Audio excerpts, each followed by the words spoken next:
جب ہم سارا دن کام کر کے رات کو اپنے بستر پر لیٹتے ہیں تو فوراً نیند آ جاتی ہے،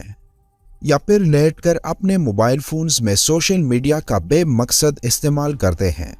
جس سے ہماری نیند میں خلل پیدا ہوتی ہے اور ہم وہ رات بے چینی میں گزارتے ہیں۔ ہم مسلمانوں کے لیے یہ ضروری ہے کہ سوتے وقت اللہ کا نام پڑھ کر سوئیں، اور جب ہم قرآن پاک کی سب سے طاقتور آیت یعنی آیت الکرسی پڑھ کر سوتے ہیں تو اللہ ہماری حفاظت کے لیے ایک فرشتہ بھیجتا ہے جو برے خوابوں اور تمام برائیوں سے پوری رات ہماری حفاظت کرتا ہے، اور ہم پوری رات اللہ کی حفاظت میں سکون کی نیند سوتے ہیں۔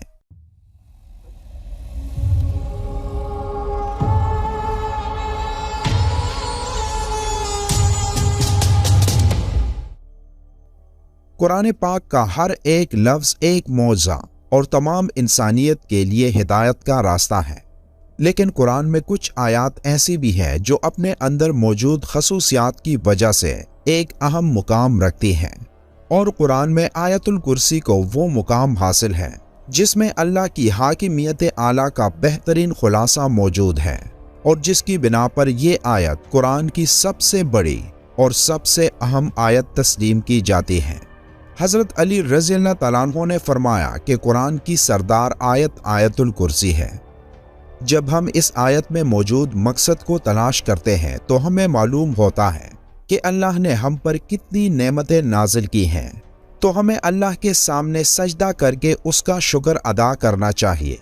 لیکن بعض دفعہ ہم اپنی مصروف زندگیوں میں اتنا کھو جاتے ہیں کہ ہم اپنے ارد گرد اللہ کی نعمتوں کو نظر انداز کر دیتے ہیں، لیکن کہیں نہ کہیں ہمیں ہمارے ناشکرے دل کے اندر یہ خالی پن محسوس ہونے لگتا ہے کہ ہم جو بھی کچھ کر رہے ہیں یہ اللہ کے حکم اور فضل کے بغیر ممکن نہیں، تو ہم اس کا شکر کیوں نہیں ادا کرتے؟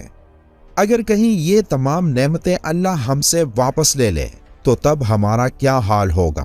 یہ سوال جب کسی کے ذہن میں آتا ہے تو وہ اللہ کی ان تمام نعمتوں کا شکر گزار بن جاتا ہے۔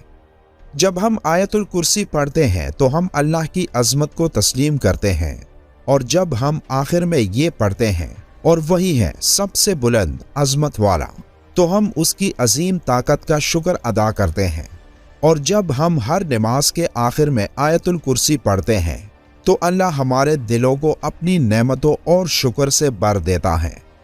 حدیث پاک میں آیت الکرسی کو قرآن کی سب سے افضل آیت قرار دیا گیا۔ بچپن سے لے کر اب تک دن میں کئی مرتبہ ہم اسے پڑھتے ہیں، گھر سے نکلتے وقت، گھر داخل ہوتے وقت، سفر میں، کسی بھی مشکل یا مصیبت میں،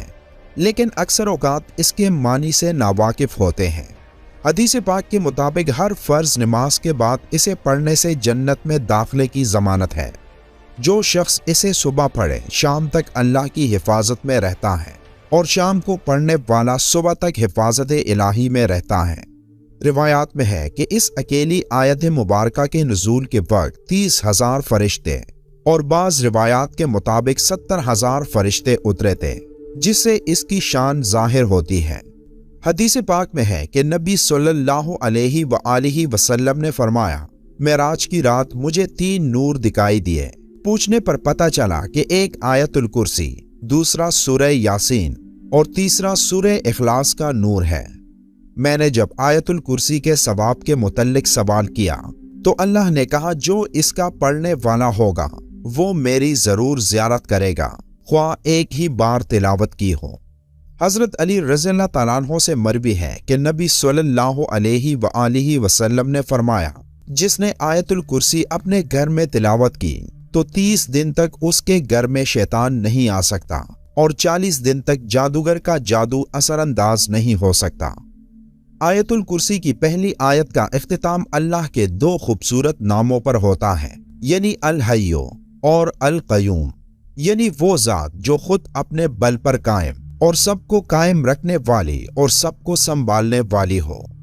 اب حیرت انگیز بات یہ ہے کہ اس پہلی آیت کے پہلے جملے کا اس آیت کے آخری جملے کے ساتھ ایک گہرا تعلق ہے۔ اس آیت کے آخری جملے میں پھر سے اللہ کے 2 نام آئے ہیں جو اس طرح ہیں، اور وہی ہے سب سے بلند عظمت والا۔ اس آیت کے دوسرے جملے میں اللہ فرماتا ہے، نہ